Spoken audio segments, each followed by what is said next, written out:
Бажаю здоров'я, шановні українці. Good health to you, fellow Ukrainians. The day of November 14th was very productive and symbolic. A day in the Kherson region, in the Mykolaiv region. First of all, I had the honor of personally presenting our warriors with state awards. In Kherson, I presented 36 orders of Bohdan Khmelnytskyi and for courage, and handed over 3 more orders to wounded warriors. In particular, Brigadier General Alexander Tarnavsky was awarded the Order of Bohdan Khmelnytskyi of the first degree. In September, he became the commander of the Kherson Operational Strategic Group of Troops, and we can see the result. The title of Hero of Ukraine was awarded to intelligence officer Sergeant Andriy Orlov. Back in September, he showed extraordinary bravery and effectiveness in battles in the Kherson region. He was wounded and recovered, returned to the front line, and already on November 10th, as part of a reconnaissance unit, he took part in the liberation of Snihurivka. It was he who raised the Ukrainian flag over the district administration building. Of course, there will be more awards.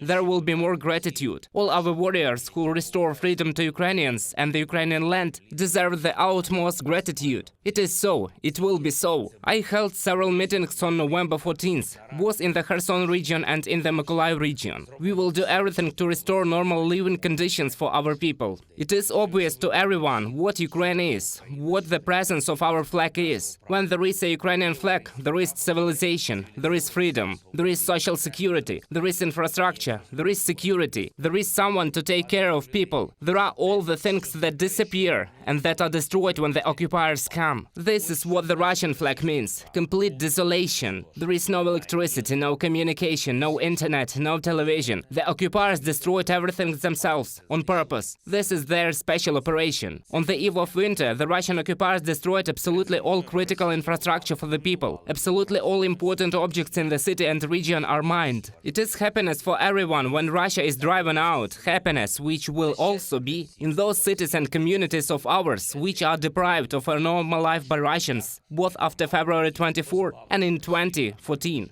We will return everything, we will return normal life, and we know that peace for Ukraine is getting closer, for our entire country. I talked about this in my address to the participants of the G19 summit in Indonesia. This is an association of very influential states. The influential statements have already been made. In particular, it is important that the United States and China jointly noted the inadmissibility of the threats to use nuclear weapons. Everyone understands whom these words are addressed to. We also have decisions from our partners that strengthen Ukraine's position. I am grateful to Canada for the new package of defense support for our country in the amount of $500 million, and also for new sanctions against Russian accomplices of tyranny, against the cogs of this system. I am grateful to the United States for the new sanctions. Sanctions have been introduced against more than 40 legal entities and individuals who help Russia wage a war. Absolutely everyone who in one way or another works for the Russian army, the defense sector, must receive complete personal isolation from the rest of the world. And then there will be punishment for complicity in terror. Within the United Nations, our diplomats worked for a long time with partners to agree on and adopt 2 very important resolutions. The first of them is supported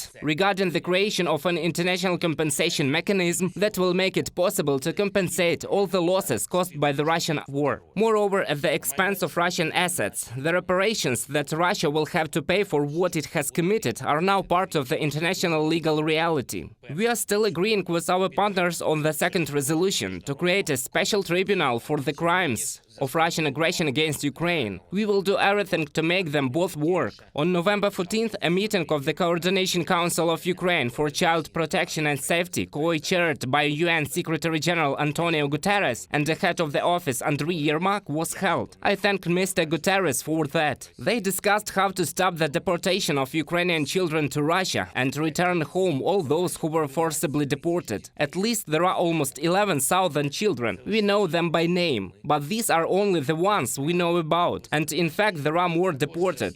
The meeting was also attended by the ambassadors of the leading states, whom we call on to help with the implementation of this task. We will really need the power of the whole world to bring back all the deportees. I believe that we can ensure this. I'm grateful to everyone who helps Ukraine. I'm grateful to everyone who fights and works for our country. Eternal memory to all those who gave their lives for Ukraine and our people. Glory to Ukraine. За Україну і за наших людей.